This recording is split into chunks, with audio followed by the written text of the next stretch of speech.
참 우리가 이렇게 모여서 찬양하고 즐거워할 수 있고 하나님께 영광 돌릴 수 있도록 허락하신 이 모든 은혜가 하나님으로부터 받은 선물인 것을 여러분 기억하시길 바랍니다. 참 주의 성전된 우리가 주님을 찬양하고 또 이 어두운 밤 속에서 이 지역 가운데에서 하나님을 찬양하는 교회가 되었다는 것이 얼마나 영광스러운지, 저도 뒤에서 같이 찬양을 하는데 이 지역에 교회가 많이 있지 않습니까?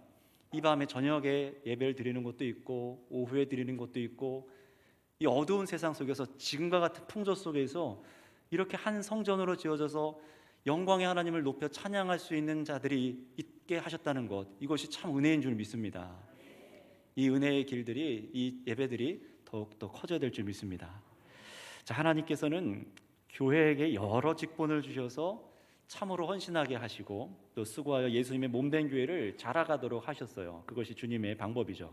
그래서 지금 이 자리에 이렇게 헌신의 마음을 드리고 감사로 예배를 드리는 우리 권사님들께서도 참 그간 받으신 이 직분을 소중하게 여기고 주께 순종해서 지금의 선교교회 공동체를 두게 하신 줄을 믿습니다. 많은 분들이 잘 아실 겁니다. 앞에 말씀드린 것처럼 권사님들께서 기도하는데 앞장서서 새벽마다 정말 기도하는 분들, 이 비율을 잘 보시면은요, 우리 권사님들이 많으십니다. 다들 아실 거예요. 또 제가 그간 보았던 식당의 봉사라든가 토스트 봉사, 또 주중 전도 기도회 모임들, 또 김장하는 것, 얼마나 많은 일들에서 우리 권사님들께서 헌신하시는지 우리 공동체가 알고 있습니다. 그렇다면 한번 생각해 보세요. 당장에 지금 여기 계신 우리 권사님들이 내일부터 안 계신다 라고 생각해 보세요. 어떤 일이 일어날까요? 하나님의 비전을 우리가 감당하는데 굉장히 많은 어려움들이 생길 것입니다. 이것은 우리 권사님들의 직분만이 아니라 우리 장로님들, 또 여집사님들, 남자 집사님들, 다른 모든 직분들 감당하시는 분들마다 다 마찬가지예요. 그 직분이 없으면 얼마나 우리가 하나님의 비전을 감당하는 데에 어려움을 겪게 될지 여러분 잘 아실 겁니다. 그런 여러분, 교회 안에 두신 이 직분들 어느 하나 귀하지 않은 직분이 없지요. 참 귀한 직분입니다. 서로 다른 우리가 주 안에서 하나가 되고 또 여러 직분으로 섬겨서 주의 몸이 아름답게 한 몸으로 자라가도록 이렇게 하신 것이 하나님의 뜻이기 때문에 우리는 이렇게 직분을 갖고 있어요. 그렇다면 우리 권사님들께서는 어떤 헌신을 하나님 앞에 가장 먼저 드려야 될까요? 어떤 헌신을 힘쓰셔야 될까요? 우리 공동체 안에서 온 교회 성도님들께서도 한번 생각해 보셨으면 좋겠어요.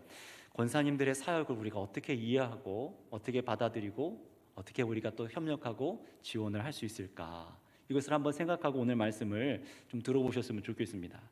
오늘 이 부분을 말씀에서 확인하시고요, 우리 권사님들과 또 오늘 모든 성도님들께서 같은 말씀의 교훈대로 정말 살아나기를 원하는데요, 오늘 본문 말씀이 어떻게 우리에게 받아들여져야 되는지 먼저 이것부터 조금 설명을 해드리도록 하겠습니다.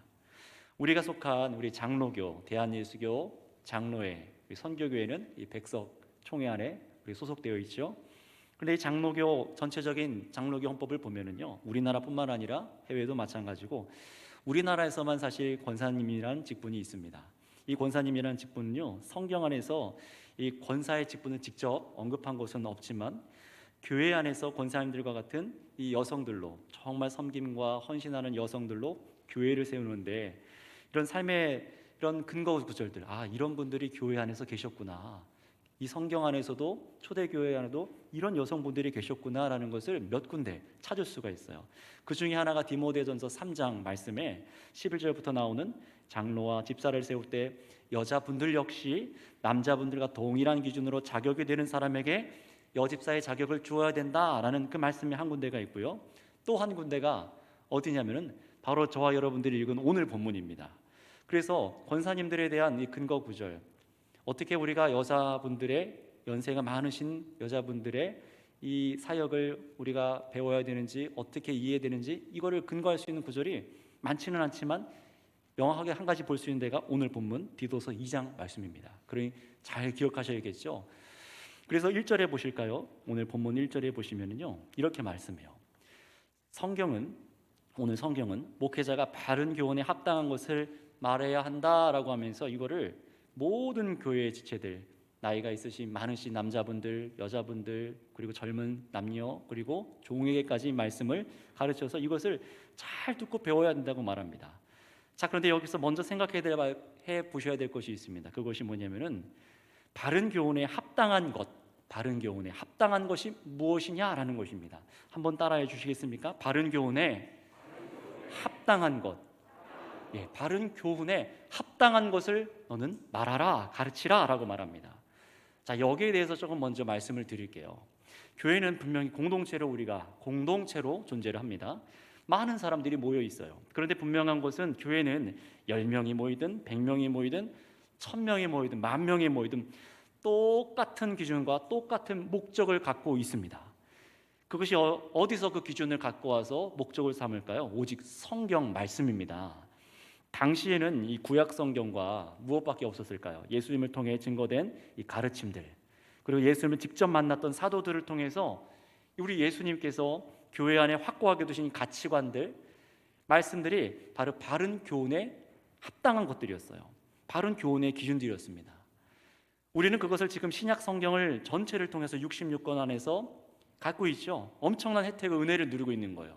바른 교훈이 무엇인지, 그래서 어떻게 살아가야 되는 것인지, 구약 성도들은 그것을 단편적으로 또 갖고 있었지만, 물론 완전한 율법을 갖고 있긴 했지만, 오늘 이것이 예수 그리스도 안에서 어떻게 삶을 살아가야 되는지, 교회의 삶을 어떻게 해야 되는지를 세세하게 우리처럼 갖고 있지는 않았습니다. 그러나 우리는 어떻습니까? 성경 66권을 갖고 있어요. 엄청난 혜택입니다.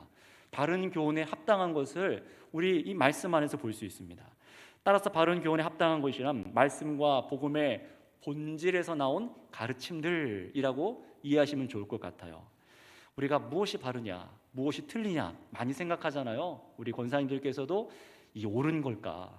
내 선택이, 이것이 내가 집안에서 교회에서 하는 이 선택이 틀린 걸까? 고민을 많이 합니다.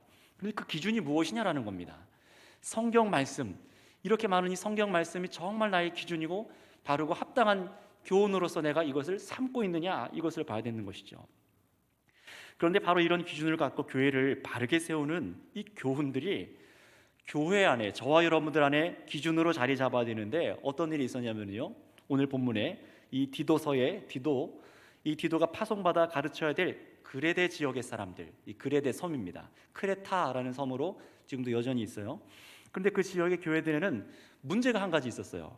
쉽게 말하면 바른 교훈에 반대되는 이 교회인데, 바른 교훈과 반대되는 바르지 못하는 악한 교훈들이 교회 속에 들어오고 있는 상황이었던 것입니다. 그래서 실제로 문제가 심각했었겠죠. 이걸 다시 말하면 교회가 되었다고 해서, 복음을 받아들였다고 해서 바른 교훈을 다 갖고 살아가고 있는 것은 아니라는 것입니다. 어떤 것은 버려야 할 기준들이 있고요, 삶 속에서. 어떤 것은 계속해서 발전해야 될 것이 있고요, 어떤 것은 새롭게 시작해야만 할 것들이 있습니다. 따라서 오늘 성경의 가르침 역시 어떻게 우리가, 권사님들과 우리 온 성도님들께서 어떻게 받아들여야 하는 것이죠? 오늘 듣는 것을 우리가 순종해야 될 바른 교훈으로 여러분 붙잡으시길 바랍니다.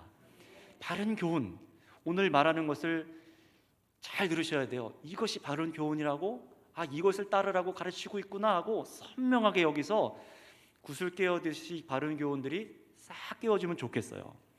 더욱 특별히 오늘 권사님들 헌신 드리시는데요, 온 교인, 또 온 교인분들도 예수님 안에서 새로운 지어진 존재들로서 우리가 그렇다면 어떤 바른 교훈의 삶을 실천해야 되는지, 교회에게 어떤 헌신을 요구하고 있는지를 잘 깨달으셔서 주님께서 기뻐하시는 저와 여러분들 되시기 바랍니다.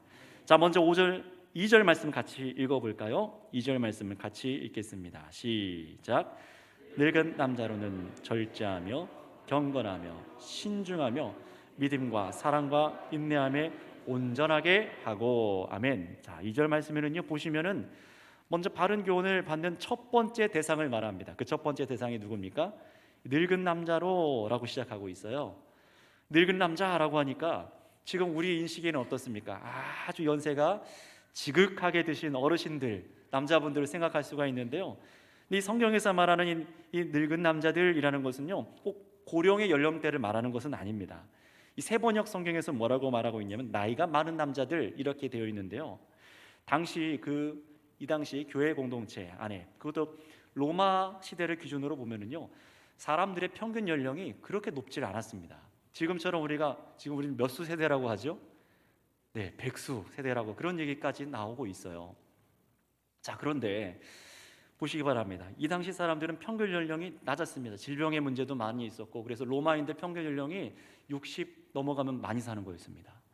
그러니 이 당시에 이 지역, 그레네 사람 지역도 마찬가지예요. 많이 살아도 70, 80 엄청나게 장수하는 겁니다. 그런데 아무리 그러니 이 당시에 50 정도 되면은 나이가 많은 분들이라고 봤어요. 그래서 여기서 말하는 나이가 많은 분들, 늙은 남자로라고 말하는 분들은요, 한 50대 이상에부터 교회에서 가장 연세가 많은 분들까지 이분들을 얘기하는 거죠. 가장 교회의 본이 돼서 살아가는 세대들을 말하고 있는 것입니다.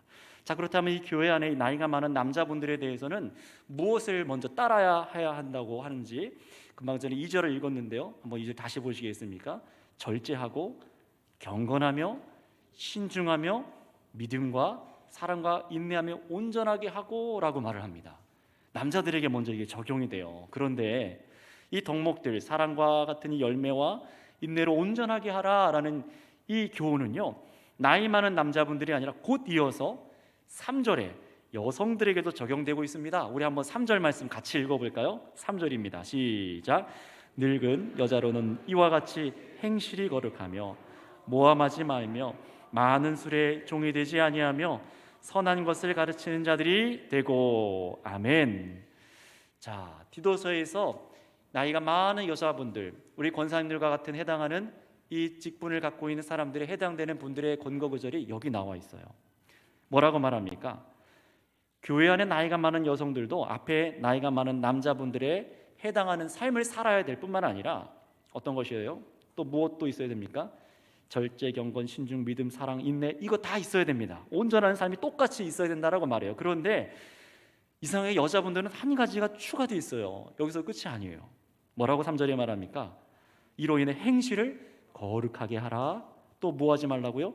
모함하지 말라. 그리고요, 술에 종이 되지 말라. 또 선한 것을 가르치라 라고 더해서 말을 하고 있습니다. 이 부분을 한번 잘 기억했으면 좋겠어요. 그리고 뒤이어서 4절, 5절에 가면은요, 나이가 많은 여자분들이 교회 안에서도 행해야 될 것을 가르치고 있는데 그것이 무엇인지도 한번 같이 읽어볼까요? 4절, 5절입니다. 시작. 그들로 젊은 여자들을 교훈하되 그 남편과 자녀를 사랑하며 신중하며 순전하며 집안일을 하며 선하며 자기 남편에게 복종하게 하라. 이는 하나님의 말씀이 비방을 받지 않게 하려 함이라. 아멘. 자, 보세요. 그렇다면 우리가 이 말씀을 바른 교훈에 합당한 것으로 기준으로 알고 따라야 된다고 아까 말씀드렸습니다. 그런데 여기서 한 가지 의문을 좀 해소해 보려고 해요. 왜 이런 가르침을 이 여성들에게만 더해 준 것일까요? 사도 바울이 여자분들을 조금 차별한 것일까요? 여러분, 이것은요, 남녀를 차별하기 위해서 말씀한 것이 아닙니다. 그 당시 이 사회상의 분위기를 좀 알 필요가 있어요. 어떤 것인지 잠깐 우리 1장 12절 말씀, 디도서 1장 12절 말씀, 이 당시 상황이 어땠는지를 한번 읽어보도록 하겠습니다. 1장 12절 시작. 그레데인 중에 어떤 선지자가 말하되 그레데인들은 항상 거짓말쟁이며 악한 짐승이며 배만 위하는 게으름뱅이라 하니. 자, 이 말씀은요, 성경에서 성경 66권 중에서 유일하게 이방 종교인들이 얘기하는 것을 인용한 구절이 이겁니다. 이방 사람들이 뭐라고 하는 거예요? 이 크레타 사람들을요, 이 지역의 사람들의 특징이 다 그런 건 아니었겠지만 이 그레데 섬 사람들은 대체적으로 뭘 한다고요? 거짓말하고 악하고 배만 위하는 게으름뱅이다 라고 말하는 거예요. 이 삶의 이런 모습들이 아마 팽배했던 것 같아요. 근데 사도 바울이 왜 이런 얘기를 했냐면은 그냥 이 민족 태생이 그래요 라고 말하려고 하는 것이 아니라 이 사람들 삶 속에 퇴폐한 것과 속임수와 이런 것들이 일상에 스며들어 와 있는 거예요. 말하는 것, 행동하는 것이 늘상 그러는 겁니다. 이 디도가 목회하는 교회들에게도 심각한 위협이 될 것이라는 것을 알았기 때문에 교회 안에서 어떻게 돼요? 이 퇴폐하고 속임수와 또 게으르고 자기 배만 알고 거짓말하는 이런 것들이 교회 안에 있어서는 안 되잖아요. 근데 이것이 문화적으로 사회상으로 있기 때문에 이러한 문제들을 경계하는 겁니다. 그리고 이 지역, 그레데 지역에 세워진 교회들에 침투하는 또 이단이 있어요. 참 신기하게 교회가 있는 곳마다 어디든 이단들은 출몰하는 것 같습니다. 여기도 있었습니다. 이들이 가르치는 악하고 더러운 교훈들의 특징이 무엇이었냐면은 바로 이 그레데 섬 지역 속의 사회 속에 퍼져 있는 이 삶의 습성들이 아주 유사했습니다. 1장 13절 말씀 보시고 한번 볼까요? 1장 13절. 이 증언이 참되도다. 그러므로 내가 그들을 엄히 꾸짖으라. 이는 그들로 하여금 믿음을 온전하게 하고 라고 말해요. 이게 무슨 말이냐면은 그들의 삶을 엄히 꾸짖을 수밖에 없다는 거예요. 꾸짖지 않으면 안 될 정도로 삶이 망가져 있습니다. 어떤 것인지 우리 14절에서 16절 말씀 같이 읽어볼까요? 14절에서 16절까지 같이 읽습니다. 시작. 유대인의 허탄한 이야기와 진리를 배반하는 사람들의 명령을 따르지 않게 하려 함이라. 깨끗한 자들에게는 모든 것이 깨끗하나 더럽고 믿지 않은 자들에게는 아무것도 깨끗한 것이 없고 오직 그들의 마음과 양심이 더러운지라. 그들이 하나님을 시인하나 행위로는 부은하니 가증한 자요 복종하지 아니하는 자요 모든 선한 일을 버리는 자니라. 여기서 맨 마지막 16절 끝에 보실까요? 모든 선한 일을 버리는 자들이다 라고 말을 합니다. 삶 속에 하나님께서 기뻐하실 만한 이 선이 보이지 않는 거예요. 그래서 어떻게 합니까? 복음을 듣고 믿음이 세워지기 전에 그들의 습관이 이전에 살아가던 습관들이 있었기 때문에 그 성도들 안에 이런 거짓 교훈하는 사람들을 만나서 듣다 보면은 또다시 옛 습관으로 잘못된 관습으로 넘어갈 수가 있는 거예요. 그래서 오늘 2장에 오늘 보셨던 2장의 교훈들은 이런 배경을 생각하면서 읽어야만 하거든요. 그래서 정말 이 섬 사람들, 크레타 섬 사람들은요, 에베소서에서 이제 배 타고 남쪽으로 지중해 쪽으로 남쪽으로 쭉 내려오면 위치해 있는 이 섬 사람들인데요. 1장 5절에서 7절 보시면은 이 남자들은 어떤 상태였냐면요, 난폭한 기질들이 굉장히 많았어요. 어떤 일들이 있었을까요? 여기 나온 대로 방탕하고 고집대로며 급하게 성격을 부려요. 급하게 분을 내는 겁니다. 술을 즐기고 구타하는 것들이 남자들 가운데 많이 있었다는 거예요. 그것이 본문 그래서 2절에도 오늘 본문 2절에도 그래서 남자들에게 나이가 많은 남자들에게 뭘 하라고요? 절제하라 라고 그래서 말을 하는 겁니다. 왜요? 하도 분을 내고 정말로 술을 즐기고 구타하고 자기 고집대로 남자들이 살아가니까 절제하세요 라고 말하는 것이죠. 또 사회 안의 질서 속에 이들은요, 이 결혼 생활도 문제가 있었습니다. 남녀의 결혼 생활에는요, 우리가 생각하는 우리 권사님들과 장로님들이 생각하는 이런 결혼의 정절, 심지어 자녀에 대한 어머니로서 기본적인 헌신도 장려되지가 않았어요. 엉망이었던 것이죠. 하나님께서 지으신 가정의 질서가 다 깨어져 있는 것이 이 사람들이었습니다. 그래서 윤리 도덕적으로 하나님께서 말씀하시는 온전한 사람들과는 너무나 거리가 먼 삶을 살아간 거예요. 그러니 3절 5절에서도 본문에 나이가 많은 여성들은 더더욱 어떻게 하라는 겁니까? 이런 사회 속에서 그리스도인이 되었다면, 교회가 된 사람들이라면 당시 가정에서 깨진 질서 속에서 무엇을 하라고 가르치는 겁니까?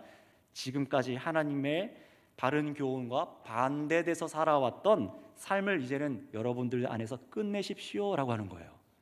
여러분들 손에서 악습을 끝내십시오 라고 하는 거예요. 새롭게 시작하라는 것이죠. 젊은 여성들에게 전혀 덕이 되지 않는 삶을 끊어내서 누가 먼저 이 삶을 살아나는 것입니까? 나이가 많은 여자들부터 행실을 바르게 하십시오. 먼저는 남자들 그리고 여자들 동시에 같이 하라는 겁니다. 한번 생각해 보세요. 절제하지 못하고 술에 빠져 살고 이 폭력적인 남자들과 살아가니 이 함께하는 여성들의 삶이 어땠겠습니까? 우리가 시대는 달라도 충분히 유추해 볼 수 있지 않겠습니까? 이 여인들의 결혼 생활과 이 가정 생활, 이 자녀들을 양육할 수 있는 환경이 온전할 수가 없는 거예요. 어느 한두 집 얘기가 아니라 여기서는요, 이게 그레데 사나 사람들 전반적인 삶의 모습들이 되다 보니까 이거 끊을 수가 없는 거예요. 해결하지 못하는 일상이 되어버렸습니다. 하지만 분명히 이런 삶은요, 정상이 아니죠. 바른 것이 아니에요. 이것은 그레데 사람들만 아니라 우리가 시대마다 다른 나라도 지역도 우리나라도 그런 모습들을 많이 초기 선교사들이 기록된 것을 보면은 많이 그런 것들을 본 적이 있어요. 기록들을 보면은 다 열심히 성실해서 일을 합니다. 새벽같이 일찍 일어나서 4시, 5시 일어나서 열심히 밭일을 해요. 그리고 일찍 들어옵니다. 그리고 무엇을 했다고 기록되어 있냐면 열심히 막걸리를 마시고 열심히 노름을 해서 그 돈을 다 탕진하고 싸움을 벌여가지고 쫓겨나고 이게 써 있어요. 우리 민족도 여기서 크게 다른가? 라고 했을 때 완전히 다릅니다 라고 말할 수는 없을 것 같아요. 삶 속에 이런 기질들이 있죠. 그래서 여기 보면은 이 그레데 선 사람들 안에 있는 모든 나이가 많은 여성들에게 말을 하는 겁니다. 그간 쌓여왔던 분노와 이 삶의 방식을 답습하지 맙시다 라고 말하는 거예요. 많이 힘들었지만 그렇게 살아가지 맙시다. 내 남편이 어쨌는지, 누구 남편이 어쨌는지, 이랬대 저랬대 하지 말고, 모함하지 말고, 많은 술로 고통을 잊어버리려고 하지 마세요. 술로 위로를 삼지 마시고 자녀들에게도 선한 것을 가르치는 사람들이 되세요라고 나이가 많은 우리 여자 성도님들에게 말하는 거예요. 이 교훈은요, 지금 이거는 예수님 모르는 사람들에게 하는 얘기가 아니라 교회가 된 성도들에게 지금 얘기하고 있는 겁니다. 그래서 단순히 당신들 잘못한 겁니다 라고 말하는 것이 아니라, 바울이 혼내려고 하는 것이 아니라, 이 성도들이 디도에게 바른 교훈을 가르침을 받게 해서 무엇을 하려는 것입니까?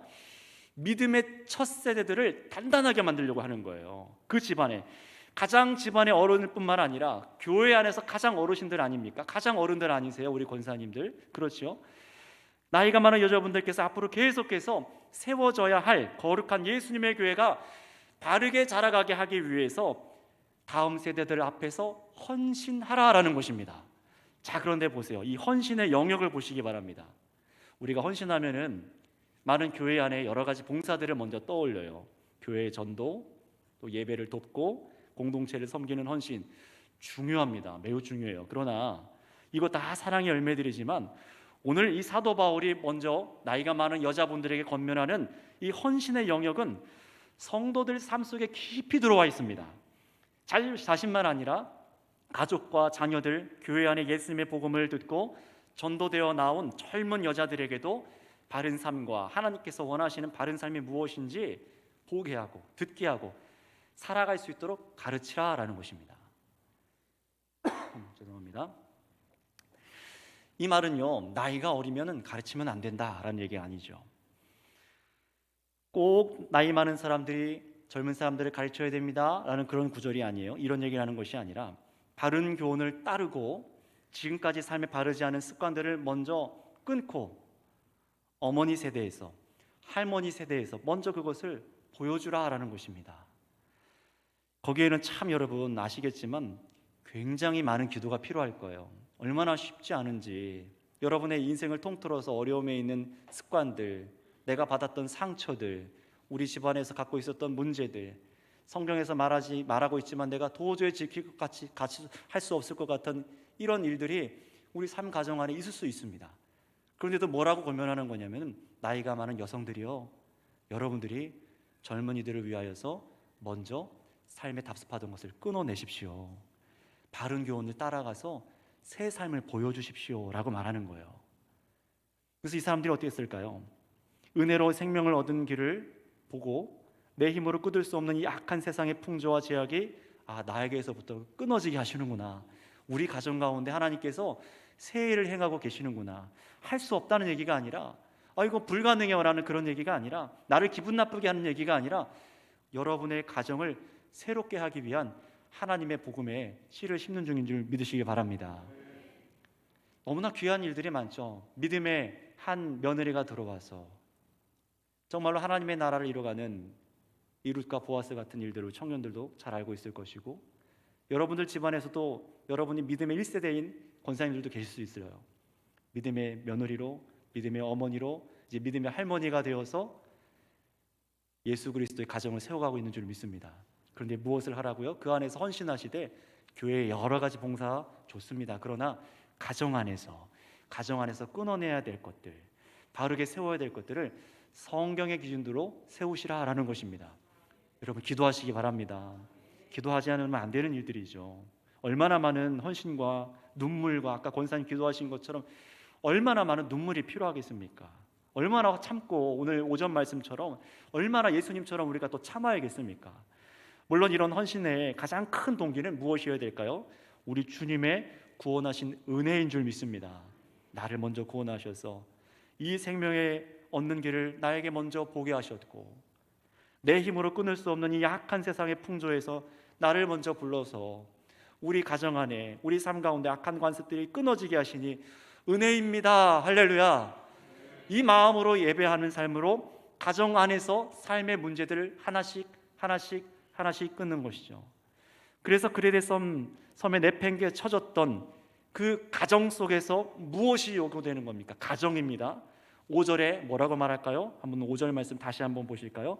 신중하며 라고 말해요. 여러분, 이것이 오늘 여러분의 강조드리는 것 중에 중요한 것은 한 가지입니다. 모든 상황에 신중하시길 바랍니다. 감정적으로나 지금까지 해왔던 대로 하지 말라는 겁니다. 신중하십시오. 신중하면 무엇을 기준으로 신중하라는 것인지 핵심은 뒤에서 말씀드리겠고요. 계속 볼게요. 신중하며 또 순전하며 집안일을 하며 집안을 안 돌보니까 이 얘기를 하는 겁니다. 여자분들이 아예 집안을 내팽겨치고 그냥 나가서 사는 거예요. 안 돌보니까 이런 교훈이 나온 겁니다. 남자들도 마찬가지였습니다. 집안일을 하며라고 말합니다. 그런데 선하며라고 말하죠. 악으로 깡으로 집안일을 하라는 것이 아니에요. 아유, 내가 이 화상을 내가 어쩔 수 없어서, 이게 아니라 선한 마음으로 집안일을 하며라고 하는 거예요. 그런데 여기서 한 가지 걸리는 게 있죠. 또 남편에게 복종하라. 앞에까지 고개를 끄덕끄덕 하시다가 교인들 중에서 갑자기 여기 디도서를 읽고 있던 이 교인들도 아마 그랬을 거예요. 갑자기 마음에 막 우라가 치미는 그런 분들도 계셨을 것입니다. 어떻게 저 왼수 같은 사람을 남편에게 복종을 합니까? 툭하면 술로, 말로, 힘으로 폭력을 가하고 자기 마음대로 정절도 지키지 않고 절제도 못하는 저 인간을 뭐 존경할 게 있다고 복종을 하라고 합니까? 이 디도서 사회 이런 문제였습니다.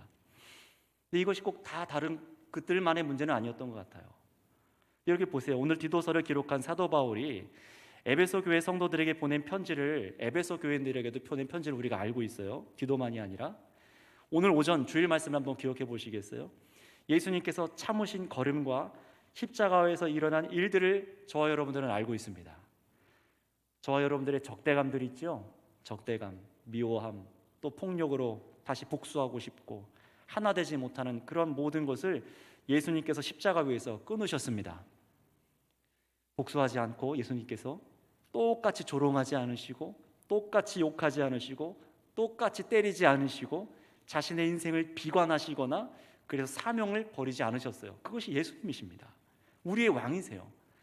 예수님께서는 십자가 위에서 끝까지 마음으로도 범죄하지 않으시고 하나님 아버지를 향해서 이렇게 말씀하셨죠. 뭐라고 말씀하셨죠? 아버지, 저들의 죄를 용서하여 주옵소서.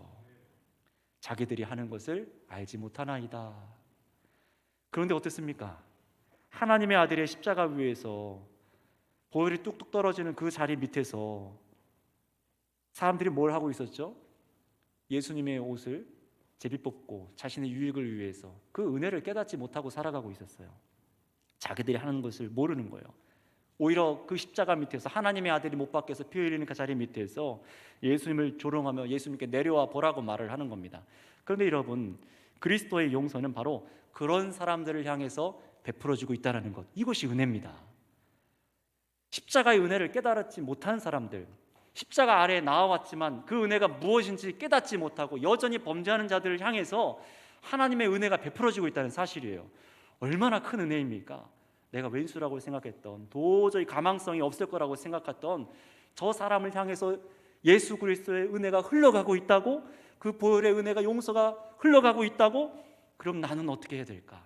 내가 먼저 그 은혜를 깨달았으니 나도 그리스도의 명령에 따라 복종하며 참고 인내하며 주님께서 일하시기를 기도해야 되는 줄을 믿습니다. 여러분, 그래서 은혜를 먼저 깨달은 사람들, 내 주께서 나를 위해서 피 흘리셨구나, 여러분 이것을 깨달으시지요. 내가 저 왼수라고 생각하는 사람들과 본질적으로 다를 것이 없는 진노의 자녀였구나.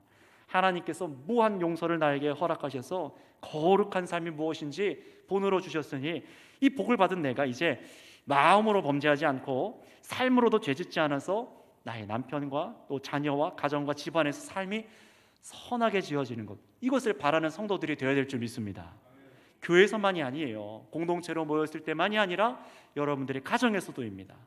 그래서 복수와 복수로 꼬여버린 쇠사슬이 가정 안에서 끊어지고, 이 믿음의 한 여인으로, 우리 권사님과 같은 이 믿음의 여인들의 삶으로 인해서, 믿음의 한 남자의 또 삶으로 인해서, 장로님들의 삶으로 인해서, 또 믿음의 자녀들, 청년들의 한 사람의 삶으로 인해서 가정 안에 악한 질서들이 깨어지게 하는 줄을 믿습니다.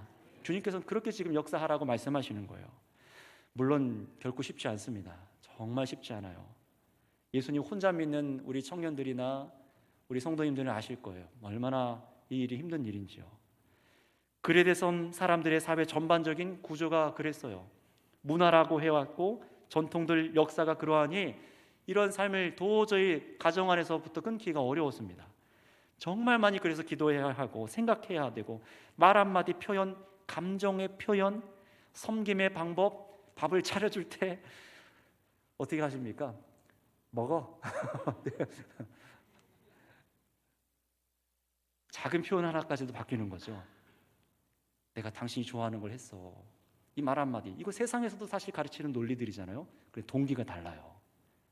그냥 단순히 우리의 행복을 위해서, 잠깐의 가정의 행복을 위해서 세상 사람들이 이걸 가르치는 것이지만, 우리는 하나님의 선한 사람으로 그리스도께 나아가게 하기 위해서, 예수 그리스도를 내 남편이, 내 아내가, 나의 자녀와 부모님이 알게 하기 위해서 이런 선한 삶을 예수 그리스도로부터 흘러나오게 하게 하는 줄 믿으시기 바랍니다. 동기가 다른 거예요. 그러니 여러분 보세요. 얼마나 조심해야 될 것이 많은지. 그래서 신중하십시오라고 하는 겁니다. 신중하십시오라고 하는 거예요. 일반적으로 해왔던 남편과 아내에게, 자녀에게 해왔던 말들도 한번 다시 생각해 보세요. 나는 나의 남편에게, 나의 자녀에게, 나의 형제 자매들에게, 부모님에게 일상적으로 해왔던 습관들이 있을 텐데, 그게 정말 하나님께서 기뻐하신 바른 교훈이었을까?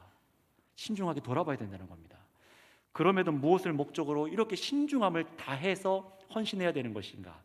가장 핵심적인 5절 말씀을 다시 한번 읽고 말씀드리겠습니다. 5절 말씀을 동그라미 치고 같이 읽어볼까요? 시작. 신중하며 순전하며 집안일을 하며 선하며 자기 남편에게 복종하게 하라. 이는 하나님의 말씀이 비방을 받지 않게 하려 함이라. 아멘. 무엇입니까? 무엇 때문에 이렇게 신중하여 헌신을 하는 것이죠? 바로 하나님의 말씀이 비방받지 않게 하려 함이라. 아멘. 아멘. 이것 때문입니다. 내가 너보다 난 사람이야, 이런 목적이 아니에요. 내가 당신보다 난 사람에서 이렇게 하는 거야, 내가 참으려고 하는 거야, 나를 위해서가 아니라 하나님의 말씀이 비방을 받지 않게 하기 위해서 이런 헌신과 신중함이 우리 삶 가운데 필요한 줄 믿습니다. 여러분, 이 얘기를 듣고 남자분들께서 그래 그래야지, 여자들이 잘해야지 끄떡끄떡 하고 계시면 안 됩니다. 6절 읽어볼까요? 6절입니다. 시작. 너는 이와 같이 젊은 남자들을 신중하도록 권면하되. 남자분들도 똑같다라는 거예요. 우리 모두가 하나님의 말씀이 비방받지 않게 하기 위해서 남자분들도, 위에 나이가 많은 남자분들도, 젊은 여자분들도 똑같이 신중하라라는 것입니다. 여러분, 성경이 우리에게 못하는 것을 말해주거나 우리 권사님들께서 할 수 없는 것을 요구하는 것이 아닙니다. 이제 여러분이 예수님을 만나서 가장 소중한 것이 바뀌셨기 때문에 이 교훈이 우리에게 기준으로 전달되고 있는 거예요. 여러분, 무엇이 예수님 만나고 바꾸셨죠? 무엇이 바꾸셨습니까? 예배 생활, 헌금 생활, 좋습니다. 이것은 주권이 고백되는 귀한 것들이에요. 그런데 교회로 함께 모여서 이 한 번의 단 유례적인 예배만이 아니라 교회된 공동체의 어르신들로서 나이가 많은 남자분들, 나이가 많은 여자분들께서 이제 뭘 하는 거예요? 젊은 남자들에게 보여줘야 될 가장 소중한 것이 무엇이라는 것입니까? 예배 드리는 모습, 헌금 생활도 중요하지만 그것뿐이 아니라 가장 중요한 게 뭐라는 거예요? 여러분들의 가정과 삶 속에서 하나님의 모든 말씀을 가장 소중히 여기는 모습을 보여주셔야 한다라는 것입니다. 여러분, 왜 이상하게 제가 보면은 교회들을 가보면은 여러 사역지들을 다녀봤지만 꼭 가장 상처받고 교회를 향한 신뢰가 깨져 있고 삶이 깨어지거나 교회 사역에 가장 반대가 되어 있는 게 거의 장로님들, 권사님들 가정의 자녀들인 경우가 많습니다. 참 많이 봐요. 그래서 상담을 해보고 얘기를 해보면은 교회의 과중한 기대가 장로님들의 자녀이니까, 권사님들의 자녀이니까 자녀들이 부담을 많이 갖더라고요. 야, 너가 장로의 딸인데, 너가 권사님의 아들인데 너가 그렇게 하면 되냐, 이런 얘기들 많이 아마 들어본 우리 청년들도, 학생들도 또 여러분 중에도 있을 겁니다. 너무나 관심이 쏠려서 힘들어하는 경우도 있습니다. 그런데 그것보다 많은 수가 자신의 부모님들이 가진 직분과 삶이 복음과 동떨어진 모습을 보기 때문에 거기서 많은 사람들이, 많은 자녀들이 어려워해요. 실제로 우리 교회에서도 많이 상담할 때 들었었어요. 분명 어릴 때부터 주일학교에서 배운 복음은 나는 이렇게 교회에서 배웠는데 집에 가서 부모님을 보면은 아닌 것 같은 거예요. 아닌 것 같은 거예요. 집에 돌아가는 차 안에서, 집에 들어가서 얘기하는 거실에서 얘기하는 게 다른 거예요. 게다가 교회에서 분명히 같이 예배드리고 설교 듣고 아멘하고 왔는데 우리 부모님이 그렇게 안 사는 모습, 반대되는 모습, 여전히 술과 폭력으로, 폭언으로 비난하고 험담하며 사랑이 없는 모습, 자녀에게 바른 양육을 주지 않는 것을 보면서 이 자녀들이 생각을 합니다. 부끄럽다. 그런데 여기서 끝나는 것이 아니라 차마 부모님을 부끄럽게 여길 수는 없으니까 어떻게 되는 줄 아십니까? 하나님을 향한 마음이 자녀들이 접어지어요. 사라지기 시작해요. 여기서 그런 문제가 생겨나더라고요. 예배를 떠나기 시작하고요. 답습하는 것이 변하지 않는 부모님의 모습을 따라가기 시작해요.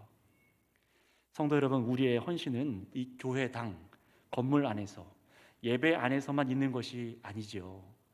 정말 헌신은 여러분의 일상에서 그리스도인으로서 하나님의 말씀이 비방받지 않도록 여러분 가정에서 살아내셔야 되는 것을 기억하시기 바랍니다. 가정에서, 직장에서, 삶의 터전에서, 길거리에서도요. 무엇을 위해서요? 하나님의 말씀이 비방받지 않기 위해서 참는 거예요. 저도 집에 갈 때 그래서 입을 다물고 있어요. 저희 아내는 교회에 일어난 일들 뭔지 잘 몰라요. 얘기를 안 하니까요. 나중에서야 사모님 모르세요? 처음 들어요. 항상 그런 이유가 왜냐면 하나님의 말씀이 비방받지 않기 위해서 저의 생각과 말하는 것 스스로 절제하는 겁니다. 물론 많이 부족하지만요. 아마 우리 권사님들, 장로님들께서도 정말 많이 참으신 줄 압니다. 그런데 그것이 누구 앞에서도요? 젊은 자녀들 앞에서도. 우리 청년들 꼭 기억하세요. 아멘. 우리 결혼한 우리 신혼들 꼭 기억하시기 바랍니다. 아기가 못 알아들을 것 같죠? 다 듣고 있어요. 이렇게요. 정말이에요. 다 듣고 있습니다. 섬찟 놀라요. 우리 효준이랑 효아 얘기 보면은 섬찟 놀랍니다. 잘할게요 합니다. 그래서 그런 여러분, 바른 말씀에 기록된 바른 삶, 바른 교훈이 하나님의 입에서 나온 모든 말씀이 나의 가장 소중한 것이 되어 주의 말씀과 주께서 나로 인해서 방해받지 않도록 이것을 목적으로 살아가실 저와 여러분 되시기 바랍니다. 만약에 이 교훈들을 들음에도 순종하지 않으면 어떻게 될까요? 본문에 나온 그레데 교인들 중에서 바른 교훈을 따르지 않고 주의 말씀을 사랑하고 소중히 여길지 모르는 사람들은 어떻게 되었을까요? 여전히 내 입장이 더 먼저이고 내 감정이 더 소중하고 나의 자존심이 더 중요하며 나의 입지가 더 높은 자리에 그대로 앉아있겠죠. 이런 상태의 사람들은 죄가 끊어지질 않습니다. 범죄하고 영원히 죄악으로 문들러서 하나님께 나아갈 수가 없어요. 그래서 오늘 교훈들이 이 교회 안에 모든 사람들을 대상으로 전해지고 있습니다. 특별히 권사님들만 그러세요가 아니에요. 나이가 많은 남자들, 젊은 남녀들, 심지어 누구에게까지요? 종들에게까지. 당시 악한 사회상 때문에 종이 있었어요. 종들에게까지 이런 바른 교훈을 하세요라고 말합니다. 다른 사람이 어떤지가 중요한 것이 아닙니다, 여러분. 그 사람 때문에 내가 이렇습니다, 이런 것이 아니라는 거예요. 내가 종의 신분이든지 선한 것이 무엇인지 보고 배운 적이 없어요. 내가 부모님의 선한 모습을 본 적이 없어요. 또 나이 많은 세대분들도 나도 배워보지 못하고 살았는걸요. 살아보지 못해서 이미 나이가 너무 많아서 더 이상 변화는 기대할 수가 없습니다 라고 하는, 그렇게 여기는 세대까지 오늘 복음은요 우리에게 똑같이 요청하고 있는 겁니다. 바른 교훈에 합당한 것을 따르라. 이건 타협할 수 없는 겁니다. 내 상황 때문에 어쩔 수 없어가 아니라 바른 교훈에 합당한 것을 따르라 라고 명령되어지고 있는 거예요. 주의 말씀으로요. 왜 그럴까요? 그것은 분명히 각 사람마다 서로 다 이렇게 살아가게 된 이유가 있고 사정이 있잖아요. 지금의 환경에서 변화를 기대하기 어려움에도 불구하고 먼저 어떻게 하는 거예요? 내가 그렇게 살아야만 한다라고 이렇게 분명하게 말한 이유가 무엇일까요? 그것은 모든 사람에게 구원을 주시는 하나님의 은혜가 이미 나타났기 때문입니다. 이게 무슨 말씀인지 11절에서 14절까지 읽고 설명드리고 마치겠습니다. 우리 11절부터 14절, 2장 11절부터 14절 한번 읽어볼까요? 시작. 모든 사람에게 구원을 주시는 하나님의 은혜가 나타나 우리를 양육하시되 경건하지 않은 것과 이 세상의 정욕을 다 버리고 신중함과 의로움과 경건함으로 이 세상에서 살고 복스러운 소망과 우리의 크신 하나님 구주 예수 그리스도의 영광이 나타나심을 기다리게 하셨으니 그가 우리를 대신하여 자신을 주심은 모든 불법에서 우리를 속량하시고 우리를 깨끗하게 하사 선한 일을 열심히 하는 자기 백성이 되게 하려 하심이라. 아멘. 자, 이 11절부터 14절은 무엇이냐면은 앞에 1절부터 10절까지 디도가 저들에게 바른 교훈을 해야 하는 근거 구절입니다. 어떻게 이런 교훈을 전할 수 있을까? 바로 이것 때문에 그래요. 만약에 여러분 보세요. 아무런 희망도 없고 소망도 없고 미래의 영광도 없고 하나님도 계시지 않는데 은혜도 없는데 아무런 은혜도 없이 참으세요. 선한 일을 하세요. 이게 무슨 의미가 있겠습니까? 그러나 아무것도 안 주셔서 없는데 변해라, 참아라, 선한 걸 가르치라, 집안일을 해라, 남편에게 복종해라. 만약에 그렇게 아무것도 없다면, 저희들에게 아무런 은혜가 주어지지 않았다면요, 이건 말도 안 되는 일입니다. 손해보는 일이에요. 하지만 성경은 이렇게 말하는 거예요. 모든 사람들이 불가능하다고 여겼던, 그래서 이 그리데 사람들에게 뭐라고 하는 겁니까? 모든 사람들이 불가능하게 여겼던 삶, 그리고 예수 그리스도를 믿는 온 세상 사람들이 불가능하게 여겼던 그 삶, 그 사람들에게 구원을 주시는 하나님의 은혜가 나타났으니, 이미 은혜가 나타났으니 이 교훈을 듣고 살아내라라는 것입니다. 왜 그렇습니까? 여러분, 하나님의 능력을 믿으십니까? 하나님의 능력이 작습니까? 큽니까? 큽니다. 제가 표현할 수 없을 정도로 커요. 에베소서 말씀을 보시면 알겠지만 얼마나 큽니까? 우리 그리스도의 능력이 얼마나 큽니까? 에베소서 주일 오전 설교를 쭉 다시 한번 들어보실 수 있으면 좋겠어요. 하나님의 그 크신 능력과 힘이 얼마나 큰지, 그 능력으로 죽은 사람도 살렸습니다. 이런 능력이 하나님께서 우리 예수님 안에서 우리를 살리셨어요. 우리를 교회되게 하셨습니다. 우리를 그리고 새로운 인류가 되게 하셨습니다. 역사에 없던 새로운 사람들로 살아내게 하셨으니 이제는 주님의 양육을 받아야죠. 그렇다면은 12절 말씀처럼 여러분 삶에 경건하지 않은 것들이 혹시 있으십니까? 세상 정욕으로 즐기고 있는 것들 다 버리시길 바랍니다. 버려야 합니다. 아무것도 없이 얘기하는 것이 아니라 하나님의 크신 능력을 의지해서 버리시길 바랍니다. 만약에 우리가 그대로인 채로 천국 갈 수 있겠다라고 한다면 그것은 착각이에요. 이대로인 채로 천국 간다? 아닙니다. 선한 것이 없고 세상 정욕으로 즐기고 그대로 천국 갈 수 있다라고 성경은 말하지 않아요. 내가 예수 믿기 전과 그대로라면, 바뀌지 않았다면 무슨 얼굴 들고 우리 하나님 아버지를 만날 수 있겠습니까? 우리가 다 똑같이, 저와 여러분들이 다 똑같이 의롭게 여김받은 죄인들이지만, 만약에 우리가 의도적으로 우리 죄를 알고 있음에도 불구하고 이걸 끊어내지 않고 똑같이 계속 죄를 짓고 똑같이 거칠고 똑같이 난폭하고 똑같이 속이고 똑같이 술에 빠져 있고 똑같이 아내와 남편을 서로 존중하지 않고 자녀와 가정을 내팽개친 채로 말씀에서 전혀 벗어난 삶을 살아간다면은, 용서받은 자의 삶을 살지 않는다면은 어떻게 우리가 천국에 속한 사람이라고 할 수 있겠습니까? 여러분, 우리의 헌신은 구체적이어야 합니다. 생활 깊숙이 들어가야 되는 것입니다. 다시 말하면 교회된 저와 여러분들의 헌신은 철저하게 무슨 변화입니까? 삶의 변화에 있습니다. 삶의 변화에 있어요. 이것이 여러분의 생각과 마음을 두드렸으면 좋겠습니다. 그래서 로마서 12장에도 우리를 사한 제사로 드리라라는 말씀이 이 이유 때문이죠. 설교를 마무리합니다. 성도 여러분, 특별히 오늘 헌신 예배로 자신의 생명과 이 몸과 인생을 다 드리기를 고백하시는 이 권사님들, 앞으로 삶 속에 어떤 헌신을 이제 드리셔야 될까요? 우리가 교회 안에 서로를 도와서 참 주의 나라의 비전을 이뤄가는 것 중요합니다. 그런데 그것은 어디서부터 또 시작되냐면 이 예배에서부터 시작되어서 여러분의 가정의 변화와 삶의 변화와 그리고 함께 하나님의 비전을 교회가 꿈꾸게 되는 것입니다. 여러분의 자녀들, 손주들, 여러분의 남편과 아내들 같이 하나님의 비전을 꿈꾸게 하시기 바랍니다. 그 일을 위해서 헌신하시는 거예요. 그것 때문에 참으시고 견디고 오늘 말씀에 순종하는 그런 깨끗한 선한 일을 하는 성도님들이 되시기 바랍니다. 자, 그렇다면 주의 백성으로, 선한 백성으로 다시 한번 우리 3절 5절 말씀을 한번 쭉 읽고 내가 이 삶을 살아가야지 라고 생각하고 함께 읽고 마치도록 하면 좋겠습니다. 우리 3절부터 5절까지 같이 읽을까요? 시작. 늙은 여자로는 이와 같이 행실이 거룩하며 모함하지 말며 많은 술의 종이 되지 아니하며 선한 것을 가르치는 자들이 되고 그들로 젊은 여자들을 교훈하되 그의 남편과 자녀들을 사랑하며 신중하며 순전하며 집안일을 하며 선하며 자기 남편에게 복종하게 하라. 이는 하나님의 말씀이 비방을 받지 않게 하려 함이라. 아멘. 이 시간 함께 통성으로 기도하겠습니다.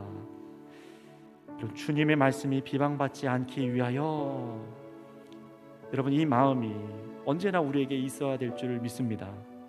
언제나 있어야 됩니다. 나를 은혜로 구원하신 하나님의 말씀이 나로 인해 비방받지 않도록 내 삶이 오늘 교훈대로 달라지기를 기도하셔야 되지 않겠습니까? 여러분 아멘이십니까? 만약에 여러분 지금 이 순간도 순종이 되어지지 않는 분들이 계시다면은 하나님의 크신 구원의 능력을 믿으시기 바랍니다. 우리 하나님은 능력의 하나님이십니다. 예수님으로 용서받은 십자가 사랑이 무엇인지 마음 깊숙이 깨달아서 주님 내 힘이 아니라 주의 은혜로 이 길을 아멘으로 걸어가게 하여 주옵소서. 그리고 오늘 또 이 시간 들으시면서 이 말씀이 깨달아지시고 믿어지신 분들께서는요 더욱 이 말씀을 빼앗기지 않도록 기도하시네요. 집에 돌아가자마자 마귀는 여러분의 마음을 흔들어 놓을 수 있어요. 왼수 같은 남편이, 자녀가, 여러 상황들이 여러분의 마음을 어렵게 만들 수 있습니다. 그러니 기도하세요. 오늘요 돌아가시기 전에 나의 마음이 요동하지 않게 하여 주시옵소서. 주님께서 나를 새롭게 하여 주시옵소서. 동행하시고 인도하여 주셔서 내가 흔들리지 않겠습니다.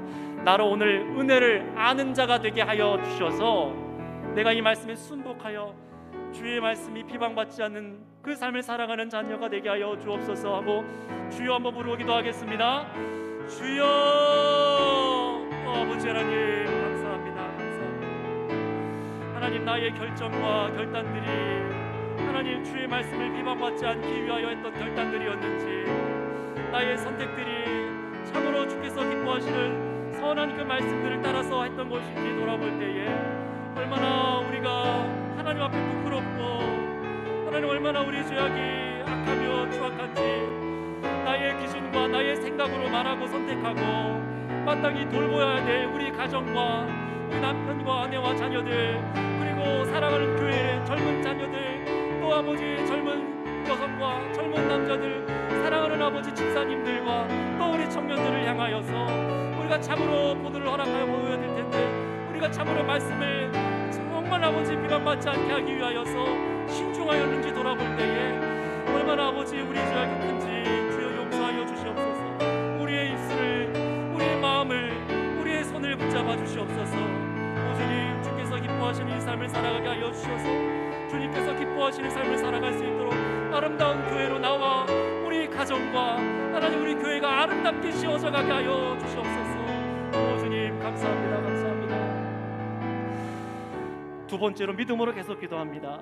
하나님 나에게 난폭함이 끊어지고 폭력과 무관심과 복수하고자 하는 마음 여러 죄악을 똑같이 죄악으로 갚지 않는 사람이 되게 하여 주옵소서. 여러분 우리가 정말 주께서 기뻐하시는 예수님과 같은 새 사람으로 지음받은 줄 믿습니다. 그렇다면 여러분 십자가 밑에서 오직 주의 공로로 이런 구원의 은혜를 받은 것을 믿고 좀 기도했으면 좋겠어요. 이번엔 소망의 기도를 드리겠습니다. 하나님 나의 삶으로 이 새로운 삶으로 악한 습관들이 우리 가정에서 끊어지게 하여 주시옵소서. 나의 이런 경건하고 신중한 삶을 통해서 직장 내의 폭력이 끊어지게 하시고 술과 중독으로 흘러가 쾌락에 내 마음과 생각을 던지는 이 세대의 현실의 젊은이들 그 삶이 끊어지게 하여 주시고 그래서 내가 있는 자리마다 헌신하는 자리마다 참으로 주님을 즐거이 부르는 그 노래가 있게 하여 주시옵소서. 우리 교회 안에 거룩함만이 감돌게 하여 주시옵소서. 우리를 헌신자들로 사용하게 해달라고 주여 부르고 기도하겠습니다. 주여. 아버지 하나님 감사합니다. 이 믿음과 소망의 기도를 허락하여 주신 주님, 주님 오늘 말씀을 듣고 믿고 의지하며 나아갑니다. 하나님, 우리의 인내와 우리의 순종과 바른 교훈의 합당한 것을 듣고 믿음으로 따름으로 말미암아 하나님의 말씀이 비방받지 않게 하며 하나님 예수 그리스도를 아는 아버지 그 길로 인도하여 하나님 참으로 우리를 통하여서 이제는 폭력과 하나님 아버지 무질서한 삶과 하나님 방탕한 삶이 끊어지게 하여 주셔서 그 속에 하나님만을 찬양하는 아버지 그 은혜가 넘칠 수 있도록 우리를 사용하여 주시옵소서. 우리를 헌신되게 하여 주시옵소서. 오 주님 감사합니다. 이 일을 놓고 기도하고 믿음으로 기도하는 자들마다 은혜로, 주님의 은혜로, 크신 능력의 은혜로 흔들리지 아니하게 하여 주시옵소서. 주님 감사합니다. 시간이 갔지만 마지막으로 한 가지만 힘을 내서 기도할게요. 이번에는 우리 모든 성도님들, 권사님들을 위해서 집중적으로 기도했으면 좋겠습니다. 오늘 이 자리에 나오지 못한 연세가 많으신 우리 권사님들도 계십니다. 아침에 나와 보니까 우리 오옥인 권사님은 허리가 너무 아프셔서 눈시울이 붉어진 채로 앉아서 너무 아프다라고 말씀하시더라고요. 근데 이런 분들이 한두 분이 아니시잖아요. 연세가 점점 드시고 교회를 위해서 헌신하시고 기도하셨던 우리 권사님들이십니다. 하나님 붙잡아 주시옵소서. 믿음을 잃어버리지 않게 하시고 영원히 보험을 받게 하여 주시옵소서. 육신에 또 하나님 건강을 허락하여 주셔서 참으로 우리가 존경하고 사랑하며 우리 권사님들을 사랑하는 마음 달라고 좀 기도했으면 좋겠어요. 여러분은 권사님들만이 아닙니다. 우리 청년들, 장로님들, 집사님들, 저를 포함해서 권사님들의 헌신을 존중하시길 바랍니다. 함께 따라 나가야만 합니다. 우리 권사님들을 위해서 기도해 주셔서 정말 그 헌신 가운데 주님의 능력만이 드러나게 해달라고, 주의 말씀을 비방받지 않는 삶이 살아낼 수 있는 능력 달라고, 여기 계신 권사님들뿐만 아니라 또 각 가정에서 또 질병으로 누워있고 몸이 아파 누워있는 우리 권사님들을 위해서, 이 자리에 계신 권사님들을 위해서 집중하여 주여 부르고 기도하겠습니다. 주여. 아버지 하나님 감사합니다. 사랑하는 아버지 하나님, 아버지 하나님, 아버지 하나님, 우리 사랑하는 권사님들 하나님 얼마나 눈물 흘리고 기도하고 연약하고 부족한 중에도 엎드려서 주와 함께 걸어가게 하시는지를 우리로 하여금 보게 하십니다. 하나님 아버지 붙잡아 주셔서 건강을 허락하여 주시고 헌신하는 가운데 있어서 주님 악한 마귀에게로 떠나가게 하여 주시옵소서. 그래서 아버지 두려움과 염려함과 근심함이 없게 하여 주시옵고 참으로 내가 은혜 받은 자들로서, 큰 은혜 받은 자들로서 어떤 것도 두려움이 없는 우리 권사님들 되게 하여 주셔서 담대함을 얻게 하여 주시옵소서. 악한 마귀 사탄으로부터 보호하여 주시옵소서. 시험에 들지 아니하게 하여 주시옵소서. 그래서 아버지 하나님 능히 이기고 말씀에 붙들려 성령의 충만함으로 이기는 우리 권사님들 되게 하여 주셔서 복음으로 앞장설 수 있는 권사님 될 수 있도록 역사하여 주시옵소서. 오 주님 감사합니다. 오 주님 감사합니다.